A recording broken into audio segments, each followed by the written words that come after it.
Our mindset affects our thinking. Our thinking in turn drives our behavior, and our behavior then results in certain outcomes. And those outcomes then affect our mindset again. But the question is, how does outcome affect our mindset? But before we do that, I think it is important for us to understand what this mindset thing really is. It is really a thought pattern or our perception of the world around us.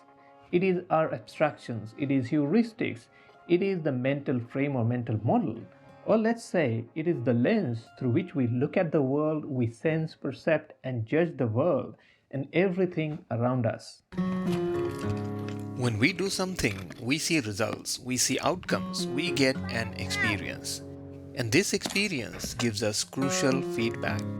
So, when we reflect on our experiences, we start to understand what works, what doesn't work, why it works, how it works, etc. We start to build this knowledge repository, we start to build those abstractions. And these abstractions are nothing but our mindset. Now, coming back to the original question, how does outcome affect our mindset? And to do that, we have to understand this one important step. It is to reflect. It is reflection. Now, reflection means we are not simply reacting. With reflection, there is a conscious thinking. Without reflection, there is really no conscious thinking. There is only an outcome and reaction, nothing in between. And that's one of the biggest problems with online information consumption. In most cases, we only see recipes without even understanding how people have arrived at those recipes. We don't understand the process behind arriving at those recipes. So we don't understand why, how, what, etc. What works, what doesn't work, nothing. And that's one of the biggest differences between cook and a chef. Chef knows how they arrive at the recipe, they know what works, what doesn't, and why they have designed that recipe. So if something doesn't work in recipe, they simply can't fix it. But the chef knows how to do that. And that's why it's important to understand the process to arrive at that recipe, to arrive at the conclusion.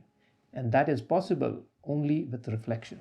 And so my point is, whether we want to learn from somebody else or our own experiences, we have to remember this one important step, and that is active reflection.